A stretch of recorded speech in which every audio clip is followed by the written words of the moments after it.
the feared demon lord Kratos. Famous for his extraordinary power, he defeated an ancient demon lord and claimed the throne for himself. However, his lands were ravaged by hunger and poverty. Faced with this, he came up with a brilliant solution: start farming the land. And this little demon belongs to the same universe as Lloyd's story. In fact, there is a full video here on the channel telling Lloyd's entire story from beginning to end. If you haven't seen it yet, stop by later and give it a watch. And yes, this is the famous Kratos, the very one who has that enormous statue stretching across the mountain. Today, you will finally learn his story. Editor: you already know, I don't even need to say it. Just kidding, roll the footage. This guy is Kim Jong-chol, a graduate student from Korea. Or at least he was until yesterday. Suddenly, he became Kratos, the demon king and final boss of his favorite game. It sounds like an ordinary story, but now he faces a much bigger problem. Zephyrus, the demon lord's butler, informed him that all preparations had been completed. All the demons were ready, beasts, warriors, and much more. Asura, the blood-drinking prince, wanted to finally put an end to his hunger. Serd, the icy monarch, sought revenge for the cruel fate of being born in that barren land. Hartog, the Archduke of the Mist, was also ready to attack humans and elves, turning his enemies into food beneath Baal's mighty axe. However, the demon lord ordered everyone to pay close attention. He, Kratos, had a new command for every demon in that kingdom. From that moment on, they were to stop attacking and start practicing agriculture. The demons reacted by saying that it was completely absurd. Kratos found them all far too intimidating, and to keep from showing fear, he started shouting as well. But his reaction only frightened the others even more. He knew perfectly well that if the war began, they would all end up being defeated by the player. Kim Jong-chol had studied agriculture at a Korean university, dreaming of becoming rich as a farmer. Thanks to his intelligence, he quickly became the best student in the program. The problem was that being the best in class made everyone come to him asking for favors. In the end, he had practically become a servant to the elite and no longer understood why he did so much work. After all that effort, those bastards still took credit for the work he had done. He no longer felt any joy or had any hope. If things continued that way, he believed he would soon lose his mind. His only way to have a little fun was playing video games, especially an extremely difficult title. It was difficult to level up and reach the end. No player had ever managed to complete it 19 times. Seeking some sense of accomplishment, he spent entire nights playing. Once, twice, 10 times, until he finally became the first person to finish Blood Paladin 19 times. Finally, he defeated the Demon Lord and celebrated, saying he was happy to have become the strongest person in that world. However, he knew that the 20th journey would be insanely difficult. So he raised his level to 9,990, although he still wanted to become even more powerful. But then, when he began his 20th attempt, his soul was pulled into the game. Falling from the sky, Jong-chol realized he was translucent and concluded that he was a soul, heading straight toward the paladin's grave. His character was practically at the maximum level. Now he would begin his life as a powerful and virtually invincible hero. However, when he approached and saw the strange outfit he had put on his own character, he immediately thought that he did not want to end up becoming that. That was when his soul suddenly changed direction completely and headed straight toward the demon lord Kratos.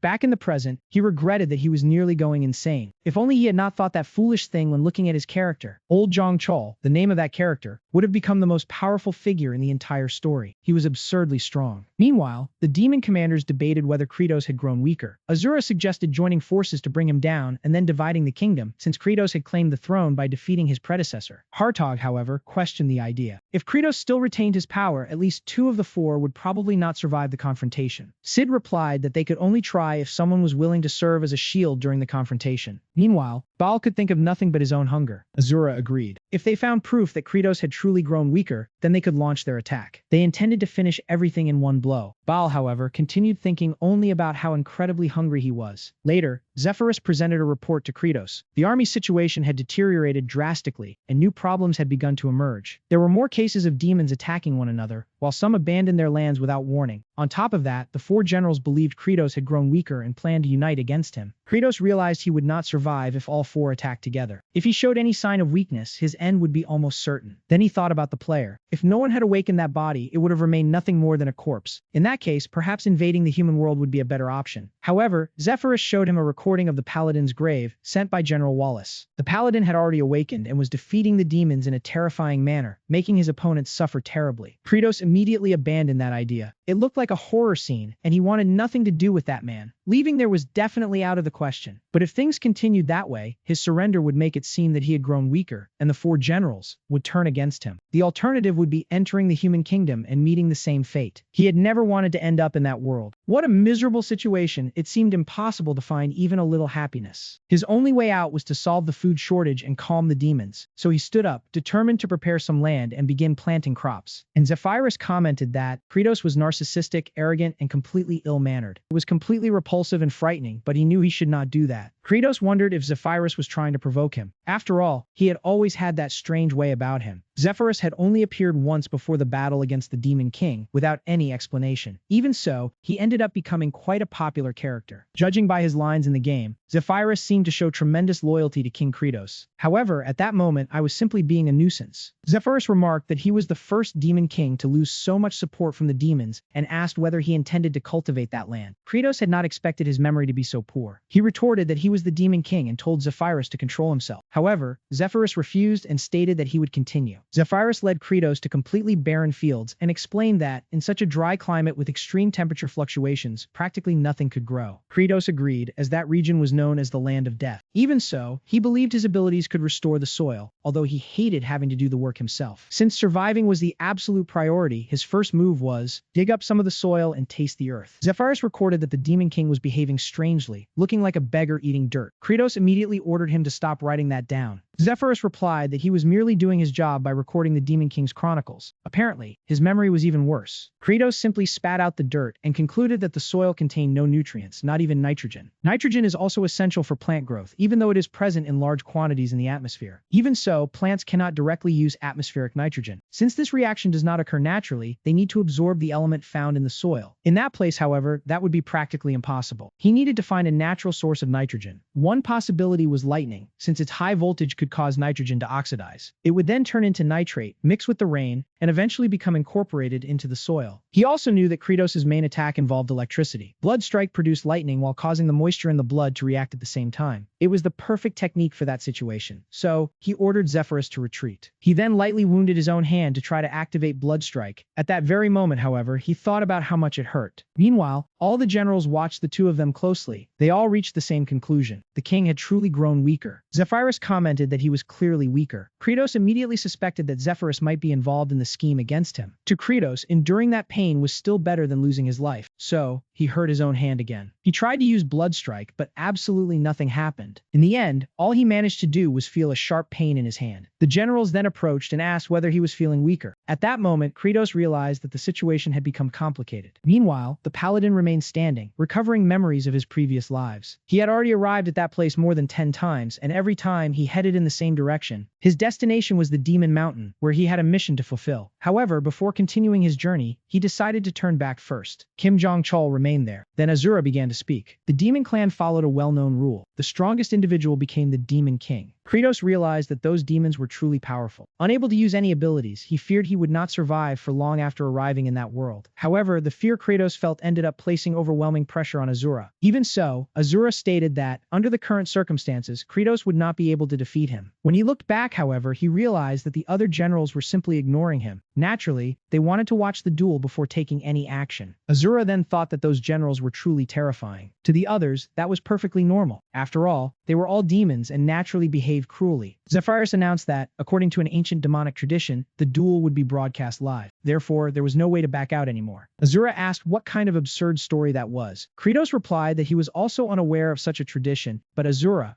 believed he would win because the Demon King was weakened. Kranji showed fear and irritation, remembering that he had tested shortly before whether Kratos truly deserved that title. He was indeed powerful because he was the Demon King, but the result had been disappointing. Kratos was strong, but he did not seem nearly as extraordinary as they had expected. Asura rushed forward, attacking with his arm shaped like a blade. Kratos immediately recognized that move. It could be a thrust or a horizontal slash, attacks that seemed impossible to avoid, but he dodged with ease. This was only possible because he had completely memorized Asura's pattern, whose movements were identical to those found in the game. Hartog asked Serd if she had seen Kratos' expression. It looked as though he was preparing a counterattack against Asura's arm. She did not understand why he gave up, so she decided to keep watching. Once again, Kratos managed to avoid the vertical strike launched by Asura. He realized that all of his opponent's movements were exactly the same as those in the game. The first time he faced Asura in the game, Kratos had been completely helpless. His opponent had attacks with enormous range, and he needed 128 attempts before finally managing to defeat him. By his 19th playthrough, he was able to overcome Asura with ease without taking a single hit. Kratos concluded that, knowing this, there was absolutely no reason for him to be hit by that opponent's attacks. There was no reason to be afraid. With a huge smile on his face, he began dodging every attack. The other generals concluded that Kratos was not even taking the confrontation seriously. On the contrary, he seemed to be enjoying himself. Asura, on the other hand, grew increasingly irritated by the situation. Kratos felt somewhat relieved, although he knew he would hardly withstand several enemies at once. Even so, he discovered something essential. That world followed exactly the same rules as the game. Suddenly, however, the system sent a message to Kim Jong-chol, informing him that he had understood the fundamental rules of that world. Besides that, he managed to escape the enemy attack thanks to his extreme level of concentration. As a reward, he unlocked part of the system used by playable characters. Thus, the target function became available. When Asura advanced with both blades, Kratos recognized that function. It was essential for using special abilities. This meant he could mark the target and then use Blood Strike. The attack unleashed an intense discharge of heat, energy, and electricity. The impact left Asura completely scorched, wearing nothing but his underwear, and sent him falling to his knees. Even so, he was still alive. Kratos grew concerned, as Asura possessed an impressive regenerative ability. For that reason, he decided to continue. He attacked again, once more using Blood Strike. The generals assumed he was continuing the attacks only to inflict suffering, rather than to finish Asura off. However, Kratos could only think that this fish simply refused to die. The system informed him that he had completely destroyed Asura's clothes, leaving him with nothing. Because of that, a new function was unlocked. He unlocked another system function, armor removal, through the inventory. Since he only had the set he was wearing, it would not be very useful at that moment. Before that, however, he needed to deal with that man. His strength was still insufficient to defeat him for good. Then he realized something important. Since Asura was still alive, it was still possible to mark him as a target. That way, he could keep using Blood Strike and release a large amount of nitrogen into the soil. To Kratos, that plan was simply brilliant. He also noticed that the generals now seemed frightened by his behavior. Kratos ordered Surd to tie Asura up securely. She questioned why she should restrain a naked man, since it would be embarrassing for both of them. In the end, Asura was restrained in a position resembling a crucifixion. When he finally managed to recover, Asura claimed that he had survived Blood Strike. This confirmed that Kratos had truly weakened. Soon afterward, however, Asura was hit by another Blood Strike. The first step was to restrain Asura. The second was to keep attacking for a while longer. This way, the nitrogen in the air would be oxidized and transformed into nitrate. Next, he ordered Hartog to cover the entire area with an extremely dense mist, enough to form water droplets. Hartog imagined that Kratos wanted to make everything wet to intensify the effects of the electricity. To him, it seemed like a rather unusual method of torture. Then Hartog spread his misty wings. The third step of the plan was about to begin. The intention was precisely to increase the humidity in the environment. After that, the fourth step was to attack a few more times. Kratos continued striking repeatedly. The problem was that the effort was also beginning to cause him pain. Meanwhile, everyone simply watched the scene, becoming increasingly frightened. Kratos struck Asura while laughing in a terrifying manner. In truth, he was thinking about the nitrogen-enriched soil and was excited by the possibility of achieving an extraordinary harvest. He continued using Blood Strike over and over. After some time, Asura was once again completely scorched. Kratos took that as a good sign. He would continue adding nitrogen, as the soil was already beginning to look better. The next problem was the soil structure. In that condition, it hindered proper oxygen circulation and had very poor drainage. To cultivate properly, the ideal soil would be aggregated, loose, and well-structured. Therefore, they still needed to fertilize the land. That was when he ordered everyone to bring their feces. Still filthy after all the chaos with Asura, the generals were shocked. They wondered if Kratos intended to throw feces at him as well. It seemed far too cruel. Meanwhile, the player Jong Chol continued walking through the area. While passing through the forest, he encountered two people who appeared to be injured. The two claimed they had been attacked by goblins and immediately asked for help. The problem was that Jong Chol seemed even more suspicious than the goblins themselves. As soon as he approached, the two became visibly frightened. Then he asked which of them had injured his leg. Next, he lifted the white-haired man with remarkable ease, holding him by the shoulder. Jong Chol ordered them to show him the way. The man being carried remarked on his impressive strength and then began introducing himself. He introduced himself as an envoy of King Vaz Azrahan and indicated who his companion was. Then he directly asked Jong Chol who he was. Jong Chol replied that he still needed that man. Meanwhile, the other generals discussed how they should obtain what Kratos had requested. Hartog asked if the idea was simply to do it right there at that very moment. Surd replied that it was completely absurd, as well as extremely disgusting and repulsive. Baal explained that it had been a long time since his last meal, so he would not be able to produce anything. Surd could not either and ordered everyone to stop discussing such embarrassing matters. Hartog stated that even if he could, he would not hand over his feces. Then he suggested pressuring the lesser demons to obtain what they needed. Later, in a village, a lesser demon begged them to stop watching him, because he could not do anything under those circumstances. Even so, the guards continued staring. One of the guards informed Hartog that everyone was giving exactly the same excuse. Hartog approached and asked why it was taking so long. The demon respectfully replied that, being watched like that, he simply could not do what they were asking. Irritated, Hartog grabbed the demon by the neck and nearly lost control as he pressed down with his claws. Before the situation could worsen, Baal managed to restrain him and tried to make him understand. Baal explained it simply. If they injured his stomach, he would die, and someone who was dead could not produce what they needed. Hartog acknowledged that the logic demonstrated surprising intelligence, especially considering that it came from Baal. Then Hartog provoked Baal, asking whether they should feed the others a piece of him to make the process easier. The provocation was enough for the two of them to start fighting right there inside that house. But Kratos suddenly appeared, demanding to know what the hell they were doing. He then struck the two of them with a single blow. After all, he had never said they needed demon feces. Later, before the throne, he explained that feces without nutritional value were useless. They needed to find material that could actually serve as fertilizer. Zephyrus wanted to know exactly what it was, and he explained that it was an ingredient capable of providing nutrients to the soil. Normally, fertilizer was made from wood ash, herbs, soil, eggshells, and chicken manure. As for the rest, they could make use of the abandoned houses they had found earlier. The real problem would be obtaining eggshells and animal manure. At that moment, he had an idea, so he asked Zephyrus to show him a map of those lands. As soon as he received the map, he realized it was exactly the same as the one from the game. That meant he could obtain everything he needed as soon as he reached that location. It was the habitat of demonic seagulls, creatures known for producing enormous amounts of manure. In the game, several of them were scattered across the fields, indicating that these seagulls could absorb large amounts of nutrients from human lands. Therefore, that was the ideal place, and it would certainly be filled with manure. Zephyrus quickly understood the plan. However, that place was known as the cliff from which no one returned. There were no safe routes to climb, and anyone who fell would end up being carried away by the sea. Kratos knew that very well, but he was certain he could climb the cliff. Shortly afterward, everyone arrived at the beach in front of those enormous stone pillars. Hartog was trying to understand what he intended to do, since many people had tried to hunt those seagulls since ancient times. However, they had all been defeated by the strength of the waves. Kratos explained that he would climb to the top and throw the sack filled with manure and eggshells down to them. They would only need to collect it, and if the plan worked, no one would ever have to go hungry again. Hearing that, Baal could only think about the people who were suffering without anything to eat. Kratos remembered that this had been his 13th attempt. Before that, he had tried everything and repeated the process hundreds of times. In the end, he had memorized the entire procedure. Then he jumped without hesitation. He grabbed onto one of the pillars and began to climb. Bracing himself with his claws, he continued upward while relying on an old trick. It was the inventory glitch, exactly the resource he needed to continue the climb. Clinging to the pillar, he removed all his equipment, became naked, and partially passed through the stone. He entered the pillar, leaving only a small part of his body outside. When he began rotating his body, Surt immediately looked away so he would not have to witness that embarrassing scene. After turning around, he equipped his clothes again, leaving half of his body embedded in the stone. He then repeated the process several times, removing and equipping his clothes as he slowly advanced. In this way, Kratos reached the top. Since that world followed the game's rules, he combined the equipment inventory with the map boundaries and confirmed that his trick really worked. Baal declared that His Majesty had promised to put an end to everyone's hunger, so he would do his part as well. He jumped, trying to grab onto the pillar, but ended up falling because his body was too heavy. Kratos managed to catch him using the glitch that allowed him to pass through walls. Even so, Kratos realized that Baal was absurdly heavy. His arms seemed ready to give out from the strain. At that moment, he wondered why he was saving that man. After all, Baal was one of the 4 generals who posed a threat to him. However, when he looked at Baal again, an old memory surfaced in his mind. He remembered that poor college friend who had once begged him for help. The professor would not allow the young man to submit his thesis, apparently so he could continue exploiting his work. His friend asked whether Zhang Chol could speak with the professor. After all, the teachers liked him, and at the time Zhang Chol was considered the best. That was when the memory became even clearer. Since the situation offered him no benefit whatsoever, he refused. Perhaps everything would have been different if he had helped at that moment. If only he had made a little more effort, perhaps the memory of that face would not carry so much regret. Thinking of that, he gathered all the strength he still had and lifted Baal. With one final effort, he threw Baal onto the top of that enormous stone pillar. After reaching a safe position, Baal said emotionally that His Majesty had saved his life, even though he had no obligation to do so. Kratos replied that he would rather endure that pain than abandon someone who followed him and then live with the regret. Hearing those words, Baal was deeply moved. Zhang Chol realized that he should have done the same for his old friend and silently asked for forgiveness. The system informed him that, even without being fully adapted to his new body, he had managed to use all of his strength. As a result of that act, he received the sincere gratitude of Baal, one of the 4 great generals. For this achievement, a system would be established to measure the the army's satisfaction, allowing Kratos to accumulate a considerable number of points. Thus, he unlocked the happiness points system. Kratos recognized them as those points that granted rewards, such as a free ice cream. Then he wondered whether there was ice cream in that world. The system replied that there was no ice cream, then explained that each well-fed soldier would provide 1 happiness point, which could be used to improve attributes and gradually raise Kratos' current 20% power to 100%. Excited by the possibility, he tried to increase his stamina by another 10%. However, the system warned that at least 50 happiness points would be required. Besides attributes, those points could also be used to acquire skill upgrades. For example, Bloodstrike was still at level 1. Even so, Kratos realized that he had no points to improve anything. However, if he cultivated everything properly, he could obtain plenty of resources. That would make him stronger and greatly increase his chances of survival. Besides, receiving someone's gratitude had to be a very pleasant feeling. Baal, on the other hand, thought the Demon King's expression sent a very clear message. If he disobeyed, he could end up in serious trouble. Kratos was a rather cruel lord and certainly had not saved him out of kindness. So Kratos told the group that he had put a large amount of feces inside that eggshell and ordered them to take it. Right afterward, he threw the eggshell filled with seagull manure at the generals. He was determined to give everything he had to make that plantation work. The first step in making fertilizer was mixing seagull manure, eggshells, and ashes to prepare the soil. When they returned to the infernal land, they began the work. Kratos ordered Serd to mix and grind everything. She questioned why she had to do it, and he replied that her many arms were perfect for the task and that it was an order. Serd protested, reminding him that she was the monarch of Jelucid and that her arms certainly did not exist for mixing feces. Kratos then offered her a seemingly simpler task. She would only need to remain tied to that post. Naturally, after hearing that, Serd decided to start mixing the fertilizer. Kratos felt a brief jolt of fear and thought that group really had difficult tempers. Even so, he was the Demon King. He intended to make use of every ability they had and maintain firm leadership. The second step was adding water. Kratos asked Hartog for more mist, but he complained that the moisture would make that smell even harder to endure. Kratos then asked whether Hartog would prefer another, even worse task. Without arguing further, Hartog created his mist and began flying over the entire field. Before long, the soil and the entire mixture became completely damp. Kratos knew the third step would be leaving the fertilizer in a dry place, protected by a covering made from seagull feathers. However, that process would take far too long. To produce enough fertilizer to cover such an extensive area, he had no choice but to mobilize every demon available in the territory. Since he needed to solve the problem immediately, he decided to use all the authority he possessed. Meanwhile, in one of the poorest villages in the demon lands, its inhabitants were suffering from the same severe hunger that plagued practically the entire territory. A young girl even told her own father that she could sacrifice herself so he would have something to eat and would not continue starving. Her father immediately told her never to say anything like that again. However, when the girl mentioned that she missed her mother terribly, he ended up remembering everything that had happened. At that time, his wife had stepped in front of them. She had protected her daughter Flute from a great demon that intended to attack her. The man then admitted that if his daughter disappeared as well, he would have no reason left to keep living. At that moment, Kratos appeared and remarked that if he still had enough strength to talk, he could also work. He ordered them to take the man away, despite his pleas not to leave his daughter alone among the demons. Baal took him anyway. Kratos asked how many workers they had gathered, and Zephyrus replied that they had 20 demons but still needed 30 more. At that moment, Zephyrus carefully observed the girl. The moment he saw her, he immediately remembered something he knew from the game. In the future, that girl would end up becoming a wild demon because of hunger. For now, however, he decided to simply put that matter aside. To prevent hunger from driving the demons to such extremes, Kratos ordered Zephyrus to gather everyone who was still missing. He wanted them all working immediately on producing the fertilizer. He thought that, as the Demon King, a certain degree of tyranny was acceptable to achieve his goals. After all, leadership also meant demanding sacrifices. Sometime later, everyone was working, grinding shells and preparing the seagull manure for the mixture. Flute's father complained that they were wasting days trying to cultivate that land. Another worker told Jiroki to keep quiet, fearing what would happen if the Demon King heard his criticism. Jiroki replied that they would die either way. In his view, that land would never become fertile, and there was not even anything to plant. At that moment, Kratos approached and asked if he wanted to find out exactly what they intended to cultivate. Then he ordered Jiroki to follow him. That same day, Kratos had briefly spotted a purple flower growing near a tree. That plant could be perfect for cultivation. He explained to Jiroki that they would plant the flower seeds and then called Baal. Some members of the harvesting squad had already gathered specimens of the plant from different places. Jiroki warned that the flower could not be eaten, because everyone knew it was poisonous. Kratos then pulled one of the plants from the ground and revealed that a tuber was hidden beneath the soil. Since there was practically no other food left, he decided to conduct a test to find out whether that part of the plant could be safely eaten. At that exact moment, Jiroki's little daughter was supposed to be trying the tuber. Upon hearing that, Jiroki ran off in desperation, trying to understand why they had made his daughter take part in that test. As soon as he reached her, he shouted at Flute not to eat that plant. However, the girl was eating peacefully. She felt no pain, showed no signs of poisoning, and on top of that, was finally managing to ease her hunger. Jiroki, still in disbelief, asked whether his daughter was really feeling feeling well. Flute explained that Lord Zephyrus and Baal had also given her that food the previous day, and that, since then, she had felt no harmful effects. Kratos asked whether Jiroki finally believed him. Long ago, humans in a certain region had also discovered how to turn a plant considered poisonous into safe food. By learning how to cultivate it properly, they managed to greatly reduce the problems caused by hunger. These plants eventually became known as potatoes. Flute then sincerely thanked them for the kindness they had shown her. The system reported that part of his army had become happy after eating. For the first time, Kratos received happiness points. When he faced that situation, he remembered how she would end up suffering because of hunger. Then he realized that he had saved the girl. After all, being the Demon King did not mean he had to act seriously all the time. With a frightening smile, he said that a little worm like her should eat plenty until she was full and healthy. Everyone was terrified. To them, he truly was a wicked Demon King, feeding the girl only so he could devour her afterward. Chavan de Antor lies in the deepest region of the enormous territory ruled by the Demon King. Divided into 5 areas, the place has freezing nights and scorching days, resembling the climate of the Andes. In the past, since they did not have enough food, the residents eventually resorted to poisonous potatoes. Surprisingly, they managed to survive. Humans are just like that. They even find ways to eat pufferfish. By then, Jiroki had already finished planting all the potatoes. Kratos then ordered Baal to start crushing them. Baal leaped like a giant and landed heavily on the potatoes. Kratos explained the process in his mind. First, the potatoes were frozen for 5 nights, then thawed during the day, and Baal's meteoric smash was used to remove the poison. The poison drained away and evaporated. After repeatedly freezing, thawing, crushing, and evaporating them, the potatoes were dried and stored so they could finally be cooked. The result was dehydrated wild potatoes fit for consumption, known as chunhos. Next, Kratos ordered them to gather the agricultural squad, which at that moment was producing fertilizer. It was time to take a break and eat. He called everyone over and warned them that supplies were limited, so each person could only take 2 potatoes. Zephyrus remarked that there were still plenty of wild potatoes and they could produce more. Kratos disagreed, since that amount was nowhere near enough to feed the entire army. Therefore, they would need to greatly expand cultivation to achieve a harvest up to 1,000 times larger. Even so, the workers remained hesitant, since those roots had originally been poisonous. Jiroki reminded them that the Demon King had made the potatoes edible, and that Flute had already eaten one without any problems. Even so, another demon remained suspicious. He told them to watch the Demon King's face. From Kratos' expression, it did not seem as though he was offering the food with much goodwill. Jiroki, however, showed no fear and immediately ate one. They soon began shouting in celebration, wishing the Demon King a long life. After the agricultural squad saw the first person eat without any problems, everyone began devouring the chunhos. Before long, they realized that the food truly restored their strength. Then everyone hailed King Kratos. Kratos dismissed the tribute, saying that he did not like that kind of chanting. Later, however, this would change. Zephyrus watched the king's expression and thought that perhaps Kratos really could produce food on that barren land and, perhaps, put an end to the tragedy caused by hunger. Part of the army was satisfied after eating, earning Kratos another 50 points. To him, that was already a fairly reasonable number of points. With that, he would finally be able to increase his strength a little more. Since he still did not know which attribute he should improve, he decided to save the points for now. Now they needed to divide the workers between the team responsible for fertilizer and the one in charge of harvesting potatoes. Zephyrus ordered the news to be spread throughout the village after work. Even that barren land could produce food, and any demon who collected wild potatoes would receive coupons that could be exchanged for chunhos. Kratos thought that Zephyrus really was as intelligent as his appearance suggested. Even if he was, the demons in the village began gathering large quantities of poisonous wild potatoes. Meanwhile, the generals continued producing chunhos that could be safely consumed. As for Asura, he remained trapped in that structure. He continued being used as a source of nitrogen to enrich the soil. Kratos realized that they already had enough fertilizer. The next step would be to spread it evenly throughout the entire southern region. The problem was the size of that territory. There was far too much land for a small agricultural squad sustained mainly by chunhos, but they would still have to try. Irritated, Asura shouted for them to finish already and leave him alone. He received another blow to keep him quiet. Kratos thought that Asura still served that purpose well, although he might need to find another solution. Perhaps there was no alternative but to wait. Even so, Kratos hated sitting around without being able to do anything. Later, he asked Zephyrus whether they had really requested more troops from the Star Masters. The butler confirmed it and explained that they had ordered the attacks suspended to prioritize the agricultural work. Messengers had been sent to those in charge of the 4 areas, but no response had arrived yet. Kratos even wondered whether the messengers had collapsed from hunger along the way. With so few soldiers available, spreading fertilizer throughout the entire territory would be extremely difficult. Meanwhile, in the territory's first star area ruled by the Demon King, there was a place known as the Precipice of the Dead. A messenger reported that Kratos had indeed begun cultivating the land and that, apparently, they had already managed to produce something edible. Ceruto, the first Star Master and father of the dead, concluded that Kratos was doing all of this because he was afraid of him. After all, Ceruto grew more powerful as demons died. Kratos had halted the war and reduced deaths from hunger. Then he asked about the other messengers who had been sent. The servant confirmed that he had already taken care of them. Thus, the other Star Masters remained unaware of the end of the war or the agricultural activities. Saruto declared that the demons should continue starving to death, as that would strengthen his army. Afterward, he intended to defeat Kratos and take over as Demon King. Fikimir was known as Saruto's most loyal aide. The father of the dead ordered him to destroy anything related to Kratos' crops and harvests. Fikimir immediately replied that he would carry out the order. That night, Asura remained trapped in that place, enduring the intense cold. Fikimir remarked that Kratos was truly cruel for keeping Asura in that condition just to make an example of him to the others. Then he told Asura not to worry, as Lord Saruto appreciated his ferocity, and he stated that Saruto would accept him when his life came to an end. Then Fikimir summoned the Wraiths. The order was to completely destroy that land so it could never be cultivated again. The specters found the fertilizer that was supposed to be spread across the land. Fikimir ordered them to distribute everything across the soil. That way, no one would be able to plant anything again on that manure-covered land. Asura remembered Kratos saying that this was exactly what was needed and began wondering what that idiot was planning. Later, the specters rested, complaining that the work seemed endless. One of them told the other to stop slacking off, since any untouched section would be turned into farmland by the Demon Lord. One of them remarked that number 27118 was working hard, despite normally being lazy. The other immediately agreed. Perhaps it was because, when they looked at everything they had already done, it really seemed productive and even stirred a certain sense of pride. His companion called him an idiot. Even so, they all ended up working diligently and felt proud of the result as well. When the sun finally rose, the specters disappeared. To them, dying again did not seem so bad, since at least they had done something useful. Thus, they departed satisfied and peacefully made their way to the afterlife. Fikimir was moved when he realized they had succeeded and stated that those specters would finally find peace. Still holding his umbrella, he became curious to see how Kratos would react to the result. Sometime later, Kratos was in the storage room examining the potatoes that remained dormant. In that state, they would not sprout and would be useless even after being planted. It was as though the potatoes were peacefully sleeping beneath the soil. Then, all of a sudden, someone would yank them violently out of that rest. That shock would break their dormancy. To do so, it was enough to keep them at around 4 degrees for 2 or 3 weeks. Afterward, they would need to be suddenly moved to a warm, dark environment. Kratos also wanted Serd to surround them with her energy. The energy needed to be cold, although Serd was quite irritated with him at that moment. Hartog was in the same mood. Since Kratos could not handle both of them attacking together, he decided to proceed cautiously. There was no problem with raising the storage room temperature to approximately 23 degrees, so he ordered the farmer soldiers to exercise their legs a little. However, he stopped the attempt too soon, causing everything to end in complete failure. Later, Kratos told Zephyrus that they would inspect the farms. For now, he would simply do what he could and at least try to enrich the soil with nitrogen. However, when he arrived, he found the entire land completely turned over. The soil was covered with fertilizer and ready for cultivation. It almost looked like some kind of miracle. Fikimir noticed Kratos' surprise and celebrated inwardly. The plan had been an absolute success. At that moment, Baal grabbed Fikimir by the hood. He said he had finally found the man hiding there. Kratos immediately recognized him as Fikimir, one of the leaders of the Dead Cliff. Kratos wondered whether he had appeared alone after the request for reinforcements and directly asked what he was doing there. Fikimir tried to answer, but the Demon King struck him before he could finish. Zephyrus asked why Kratos had struck him before even hearing his answer. He explained that Fikimir seemed to be hiding something and that pressuring someone like that usually revealed the truth. Fikimir said that was exactly what he expected from the Demon Lord, but stated that he would reveal nothing. Because of his resistance, he ended up being punished quite severely. Kratos eventually became tired after pressing the interrogation for so long, so he increased his stamina by 10% so he could continue for longer. Fikimir asked him to calm down and promised to talk. He explained that he had been ordered to destroy the crops and cause the demons to go hungry. Later, Kratos discussed the matter with Zephyrus. In the end, Saruto was the one who had blocked the reinforcements, since his group grew more powerful as other demons went hungry. Zephyrus explained that this was practically a rebellion and also an opportunity. If Kratos defeated Saruto, the demons who were dissatisfied with the suspension of supplies might change their minds. Kratos knew that even without an immediate crisis, they would continue sabotaging his crops. Therefore, he needed to find a way to solve the problem. Zephyrus pointed out that the greatest difficulty would be defeating Saruto. Kratos replied that he knew about his ability to turn his own body into something resembling a ghost. Even in the game, Saruto appeared all over the Cliff of the Dead, an already difficult map. Fighting him there was practically a game of hide and seek across the entire area. If it was difficult to eliminate enemies that remained hidden, Kratos would simply find a way to force them out of their hiding places. Meanwhile, Flute was in the field, watching Asura from a distance. She said she had heard about his sacrifice to ensure food for the others and had therefore decided to thank him. Asura asked if she was mocking him and, irritated, threatened her and her family. He was a proud warrior and swore that as soon as he got out of there, he would find whoever was responsible for the situation. Suddenly, however, he saw Kratos approaching with a small group in a celebratory mood. Everyone was celebrating the team's new lightning rod, drumming and dancing as they held a party around him. Asura began wondering if he would finally be freed and would no longer have to stay there day and night like a roasted chicken. However, that was not what happened. Fikamir was simply placed beside him, and the two began serving together as lightning rods. When Saruto saw the scene, he was deeply shaken by the fate of his companion. Kratos continued putting his secret plan into practice while Saruto lamented his compatriot's situation. At that moment, Kratos noticed a creature nearby that resembled an undead vulture. The creature served as Saruto's observer and was watching everything that happened. Kratos decided to use it to take revenge on that ghost for trying to destroy his crops. The next morning, Flute returned to the field and also began helping with the work on the plantation. Asura noticed that she had several marks on her arms and that her hands were already becoming calloused. He asked what she was doing. Flute explained that since the adults worked to take care of the crops, she also wanted to help. Asura replied that she was still only a young low-level demon and that her efforts would make little difference, since the man beside him had already done that work. Flute also took the opportunity to thank him. Fikamir admitted that, honestly, he even felt more useful now, especially after managing to impress that cutie. Asura complained that the sun must have fried his brain by now. In that end of the world, nothing would grow. Not even the potatoes were sprouting properly. Heating the stock could speed up the sprouts, but everyone would end up starving. Even so, Flute ran off while thanking him for the advice. Asura simply remarked that it would be useless. Meanwhile, at the castle, Zephyrus admitted that he was beginning to suspect the Demon King's plan. He was not sure Saruto would actually appear to save the situation. Kratos stated that Saruto certainly would not come right away. He would send his subordinates first, and they would have to defeat them all until they forced him to appear in person. Later, Saruto watched through his vulture as all of Kratos' forces took up positions across the field. Saruto, however, stated that it would make no difference. His only goal was to destroy the crops. Therefore, he ordered the harvest spirits to destroy the potato stock. However, as soon as they entered, they found Kratos waiting for them. He said he had already expected them to appear. Then he welcomed the invaders to the place where they would meet their defeat. When Kratos first encountered those creatures in the game, the experience had been a true nightmare. It had been a desperate situation after all. They were Saruto's second most trusted legion, and there was a major problem. For starters, those troublesome creatures never appeared alone, as they always moved in enormous groups. If they managed to touch someone, they clung to them like ticks and began absorbing their life force. On top of that, they could copy the abilities used against them. Fortunately, Kratos knew an effective way to neutralize those creatures. Confidently, he asked which one of them would be the first to fall into his trap. Kratos knew very well that the main weakness of those spirits was the electrical attribute. And at that moment, the real trap would begin. The spirits could not escape because Kratos' blood was already spread across the entrance. Then he activated Bloody Strike, causing electricity to spread rapidly. The current traveled through all the blood scattered across the warehouse. It was an area version of Bloody Strike. The attack struck all the spirits at once, leaving them weakened and completely vulnerable. At that moment, the plantation workers appeared with shovels, hoes, and pickaxes to finish driving the spirits away. Kratos was finally beginning to feel like a true demon king. He acted without hesitation, and even better, his clever plan was working. It was then that he noticed one of the spirits was still active. To avoid taking any risks, Kratos personally took care of neutralizing that last creature. However, soon afterward, something unexpected caught his attention. Flute was surrounded by a large number of potato sprouts. At that moment, one of the spirits charged directly at Flute. Jiro was also fighting there, but he was busy holding back another spirit and could not help her. Kratos knew he needed to defeat as many enemies as possible. However, he realized his bloody strike would not reach Flute in time. With no other option, he threw a potato, and surprisingly, it worked. The potato struck the spirit directly in the head. The creature ended up merging with the potato's structure, causing several sprouts to emerge rapidly. At that moment, the spirits that had managed to survive retreated to the land of the dead. Kratos looked at the potato and realized that a sprout was actually growing from it. That was when he understood the effect of those spirits. The harvest spirits had the ability to accelerate the aging process of potatoes. As a result, they ended up reactivating the tuber's biological clock. Relieved, Kratos picked Flute up in his arms and praised what she had accomplished. He said that the little girl had done a great job. Then Kratos called the entire agricultural troop to attention and ordered them to abandon the previous plan. Instead of waiting for Saruto to act, it would now be far more advantageous to invade his territory first. Meanwhile, Asura was trying to understand who he was and what was happening. He did not know where he was or why he was still alive. He simply admired the sun while feeling incredibly hungry. Suddenly, Flute appeared carrying some potatoes, or rather some tubers, and offered one to Asura. When he realized that the girl was offering him food, Asura became completely agitated. Flute threw a potato toward him, but it ended up hitting him in the eye. Naturally, that made Asura even more irritated. Then she threw 3 potatoes at once. 2 hit his eyes, while the third fell directly into his mouth. Finally, Asura managed to get something into his stomach. At that exact moment, Kratos received another happiness point. Kratos could not understand who the new point had come from. Even so, the more points, the better. So he ordered his men forward to begin the new harvesting operation. It did not take the group long to finally reach the land of the dead. However, the only available route was a bridge that the specters had destroyed. Even so, Kratos Kratos immediately launched himself toward the other side. In front of his companions, he advanced and ended up plunging off the cliff. That was when everyone realized that Kratos was using the glitch to pass through the wall, leaving only part of his body outside. And he was rapidly drawing closer, like a shark chasing its prey. As they ran, everyone tried to understand where that terrifying feeling had come from. Kratos realized that everything was happening exactly as planned, so he simply pointed toward Baal and Zephyrus. Shortly afterward, he dashed into the caves belonging to the dead. Thanks to Kim Jong-chol's ingenious plan, the harvest spirits were now terrified of simple potatoes. If he appeared alone without carrying any cursed potatoes, the enemies would certainly underestimate his strength, and Saruto had fallen straight into that trap. Saruto had indeed underestimated him and decided to send only his harvest spirits. Kratos, however, used Quantum Leap, passing through the wall while leaving only a small part of his body outside. He repeated that trick several times until he finally passed through an invisible wall. Kratos continued using the same method until he managed to reach the upper part of the cave. Shortly afterward, he found himself completely surrounded by numerous harvest spirits at a crossroads where all the cave tunnels converged. Saruto asked whether he was already tired, stating that no demon king usually made it this far. Kratos replied that he was no longer merely a demon king, he was now a true veteran player. At that exact moment, Zephyrus ordered the sprouts to begin germinating. Then the various farmers threw their potatoes directly at the spirits. The spirits possessed the potatoes, accelerating their biological clocks and causing countless sprouts to appear. Faced with the scene, Kratos declared that he was a farmer now as well. At first, Zephyrus had been suspicious of the plan, however, once again, everything happened exactly as Kratos had predicted. Kratos explained that he would gather the enemies in one place while Zephyrus led the agricultural troop across the map. Zephyrus found it strange, since that abandoned irrigation channel ended in a dead end. Kratos assured him that there was a secret passage in that place. He knew the shortcut was just beyond the slope where the dead warriors lay. Kratos had discovered it while exploring the game. When he reached the dead end, he decided to test the wall and realized there was an invisible passage there. The wall could indeed be passed through, and that secret path led directly to the destination he was looking for. There was also a chest containing the metamorphosis potion. Kratos thought that if the item really existed in that world, it would be worth taking. The metamorphosis potion was a fruit formed from the deepest desires of an ancient giant. Whoever consumed it could change their appearance once, perhaps taking on the form connected to that desire. Meanwhile, the agricultural troop was celebrating enthusiastically. All they had to do was collect those potatoes and start planting them everywhere. Jiroki was especially happy, as he would finally be able to feed his daughter. Hearing that, Kratos remembered the elderly woman who had cared for him and always gave him food. Then the painful moment when she passed away also returned to his memory. Kratos declared that no one would stop those people from eating in peace without facing the consequences. Then he headed straight for Saruto's chamber. Baal even offered to help, but the king refused, ordering him to take care of the potatoes, since ending that conflict was the king's own responsibility. Meanwhile, Saruto remained before the ice heart, concentrating all the energy he could gather. He desperately called for more spirits, more soldiers, and even greater power. However, before he could finish, he was struck hard in the face and sent flying backward. Surprised, Saruto asked how Kratos had managed to get there, and Kratos replied that it did not matter. As far as he was concerned, all that remained was to settle everything in battle. But the Lord of the Dead called Kratos a fool for showing up alone, believing he could defeat him. According to Saruto, he had yet to witness the true extent of his power. And this had happened not just once or twice, but on 19 different occasions. As the player chased Saruto through the various parts of that slope, he repeatedly encountered his subordinates. By the end of that journey, practically every dead creature in the region had been defeated. Saruto would then retreat to the Ice Heart, an artifact created by an ancient dragon that had sacrificed its own life. It was said that the artifact could freeze even the soul and keep the dead bound to the world of the living. Saruto intended to use this power to gather even more monsters. However, at this point in the story, the paladin would appear and begin the final battle. That was when Saruto used his special ability and took on exactly the appearance of Kratos. Kratos immediately remembered that ability. Saruto could copy his appearance and reproduce all his techniques with the same attributes. The problem was that, by the end of the original campaign, Kratos' character was practically at god level with every attribute maxed out, which was why that battle had been so difficult. However, this time Saruto had copied only the current Kratos, whose strength was still far from its peak. As soon as Saruto, transformed into Kratos, advanced to attack him, he immediately reacted. Kratos spent his happiness points to increase his agility attribute. With his speed enhanced, he managed to evade the attack much more easily. Shortly afterward, he seized the opening and landed a powerful blow to the ghost's abdomen. During the series of attacks, Kratos also raised his strength attribute to 30%. Surprised by the impact, Saruto complained that it hurt terribly and made no sense. He could not understand how Kratos was still standing. Kratos simply replied that even taking care of a plantation required using one's head. At that moment, Saruto decided to counterattack using Bloody Strike. Kratos responded by raising his mind attribute to 30% and activating his own Bloody Strike. Kratos' attack ultimately overwhelmed Saruto's and struck his opponent with all the released energy. As a result, Saruto completely lost his form and was reduced to a small puddle. The system informed Kratos that he had used his happiness points to raise all his attributes by one level, thereby earning a new reward and unlocking another ability. The new ability was Farmer's Throne Summoning, which cost 100 happiness points and provided various extremely durable agricultural tools. Kratos liked the news. After all, it had been a while since he had needed something different. However, Saruto, still reduced to a puddle, warned that it was not over yet. Kratos thought that, whenever the end was near, a second phase always seemed to appear. Shortly afterward, Saruto transformed into a gigantic Malik dragon. Kratos admitted that seeing it in person was far more impressive, especially when he observed its attack power. Its health bar was also enormous. It was clear that this was a very high-level boss. At that moment, Baal simply smashed through the door of the room, and Kratos revealed that, this time, he had not come alone. Surprised, Saruto asked if they did not want to talk for a while before starting, but the agricultural troops immediately charged at him. Without giving him any chance to talk, the group began attacking the enormous bearded dragon. Kratos knew he might be able to win alone in a direct fight. Even so, defeating someone with his own hands felt too harsh, as he did not like the idea of taking lives. He was also impressed by the group's resilience, as they continued attacking firmly despite everything. That was when Kratos decided to spend his points to acquire the Farmer's Throne Summoning ability. As soon as he activated the ability, the enormous throne fell directly onto the dragon Saruto. The impact was enough to make him disappear completely. The agricultural troops immediately celebrated, saying that was what a true boss looked like. To them, Kratos had eliminated the enemy in an impressive manner. That was exactly how they imagined a demon worthy of respect. Although everything had happened almost by accident, Kratos soon changed his way of thinking. In the end, he simply decided to accept the result and celebrate. The enemy had been defeated, and that was what mattered. At that very moment, Fikimir also suddenly disappeared, as if he had simply gone somewhere else. The field had been completely plowed, the sprouts had emerged, and the pests threatening the harvest had already been eliminated. Now, finally, it was time to begin planting. However, all of a sudden, that frozen heart began to resonate. The system announced that Kratos had achieved 20 victories against Saruto. The previous 19 attempts in the game were also counted, and as a reward, a secret event called Energy Source was activated. The energy trapped inside that heart finally awakened. Then something began to emerge from within. A tiny dragon hatchling emerged, incredibly adorable. The hatchling looked at Kratos and wondered if he was its father. Kratos picked up the little dragon in his arms, making the hatchling believe that its father had finally accepted it. However, after taking a closer look at Kratos, the hatchling concluded that its supposed father was frighteningly ugly. On the way back, several demons began suggesting that they should simply eat the little dragon. Kratos called them all idiots and said that if they really thought that way, they should first let it grow quite a bit. Hearing that, the hatchling became worried and began wondering if its own father intended to eat it. When the agricultural troops returned, all the demons in the territory came out to welcome them. The hatchling noticed that everyone seemed calm, excited, and even happy. To it, the group did not even seem to be made up of demons. The only exception was Kratos, who, in the little dragon's opinion, remained frighteningly ugly. Later, already inside the castle, the hatchling was completely terrified. The reason was simple. Kratos remained still, staring intently at it. While eating, the little dragon imagined that it would end up becoming the next meal. In truth, Kratos was only worried about feeding the hatchling. They said baby dragons ate cut gemstones, but there were only poor quality stones there and practically no suitable gems. At that moment, Zephyrus arrived with his report. As Kratos had predicted, preparing the planting beds was difficult, since planting required small, neatly arranged mounds of soil. These mounds had to be placed between the crops or along the edges of the land. The problem was getting enough soil, since that ground looked more like a quarry. Shortly afterward, Kratos took the little dragon to the cultivation area. Watching everyone work without rest, the hatchling began to think that the place functioned almost like a forced labor camp. Kratos also realized that it looked much more like a mine than a plantation. At that pace, the work would take an eternity. Besides that, using so many people every day would quickly consume the rewards prepared for them. Even with support from the other lords, maintaining that operation would be difficult. Kratos wished he could be like those manga protagonists capable of summoning a gigantic creature to clear huge areas all at once. Even so, when he noticed that even little Flute was putting effort into the work, he became even more determined. Kratos decided to stop complaining and find a practical solution to the problem. After all, real agriculture worked that way. Every problem solved seemed to bring another one right afterward. Suddenly, however, the agricultural troops began shouting that the Blade Gale was approaching. Kratos looked up and saw a huge tornado advancing before him, destroying everything in its path. It was at that moment that Kratos realized he had completely forgotten about that event. The Blade Gale was a random phenomenon that occasionally appeared in that desert region. Anyone directly struck by that storm could end up seriously injured within seconds.